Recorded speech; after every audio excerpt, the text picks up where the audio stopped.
તો પાટણ જિલ્લાના રાધનપુર નગરપાલિકાના વોર્ડ નંબર 7ના રામનગર 1 વિસ્તારમાં ચોમાસાના વરસાદથી 5 સોસાયટીઓમાં પાણી ભરાતા રહીશો મુશ્કેલીમાં મુકાયા છે। પાણીના ભરાવા સાથે ગંદકી અને દુર્ગંધની સમસ્યા સર્જાઈ છે, જ્યારે અનેક સ્ટ્રીટ લાઇટો બંધ હોવાથી રાત્રે સુરક્ષાને લઈને પણ સવાલો ઉભા થયા છે। સ્થાનિકોના આક્ષેપ મુજબ વારંવાર રજૂઆતો છતાં કાયમી ઉકેલ આવ્યો નથી અને જો તાત્કાલિક કામગીરી નહીં થાય તો આંદોલનની ચીમકી પણ આપવામાં આવી છે। વેપારીઓની દુકાનોમાં પાણી ઘૂસી ગયા છે, ધંધો ઠપ થઈ ગયો છે, કોઈ ગ્રાહકો આવતા નથી। સાથે અહીંયા જેટલી પણ સોસાયટીઓ આવેલી છે, તમામ સોસાયટીના રહીશો અત્યારે ઘરમાં કેદ થઈને બેઠા છે, જાણે કે જેલમાં પુરાઈ ગયા એવી સ્થિતિ અત્યારે આ હાઈવેના તંત્ર અને નગરપાલિકાની દેખરેખ હેઠળ ચાલતો આ ગટર આપ જોઈ શકો છો કે કેટલી ઉભરાઈ રહી છે।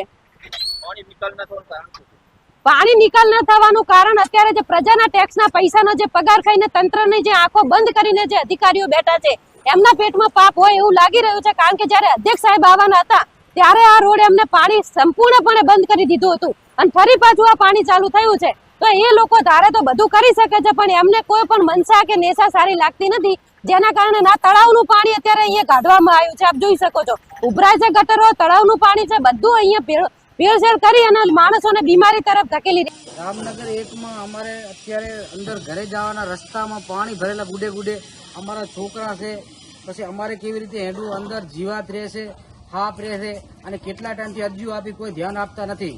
રામનગર 1માં કોઈ ચેરમેન કે કોઈ પ્રમુખ આવતા નથી જોવા। અત્યારે અમે પાણીમાં હેડીએ છીએ, અમારા છોકરા બધા ગંદકીમાં રહે છે।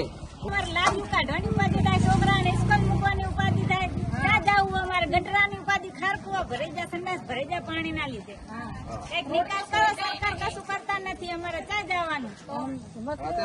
આટલા છોકરાને દવાખાને જવું હોય તો હાલીને જવું પડે। વેપારી લારીઓ લઈને ચાક નાખીને જાય, એમ આવા ખાડા ખબજામાં લારીઓ બંધ પડી, વેપાર અમારો બંધ પડે। ઠેર ઠેર પાણી ભરાણા છે, મચ્છરની ઉપદ્રવ થવાની, માણસો માદા પડવાની એમને સંભાવના છે, તો રોગચાળો ફાટી નીકળવાની રીતે અને નિશાળે છોકરાને ભણવા જવા માટે ક્યાંય રસ્તાનું પણ ઠેકાણું નથી। છોકરા નિશાળે જાતા જાતા પડતા જાય અને પડે અને ઘરે પાછા કપડાં બદલાઈ અને બીજા કપડાં પહેરીને પાછા ધીરે ધીરે જાય। આવી રીતે અમારા રામનગરના છોકરાની પરિસ્થિતિ આખો દાડો ગુજરાન કરશે। અમે 100 જણા 10 જણા બહી અમારા ઘરના આ વર્ષોથી આ કેટલા વર્ષોથી પ્રશ્ન છે? આ પ્રશ્ન 15 વર્ષથી છે અમારે, 15 વર્ષ થઈ ગયા। તમે કોઈ અરજી કે લેખિત કોઈ આપી નહીં શક્યું? 3-4 દાડા થયા હું નગર પંચાયતમાં જઈને કઈ સાંભળ્યું નહીં સાહેબ, પાછી આવી નગર પંચાયતમાં જઈ, કોઈ આપણું સાંભળતા નથી।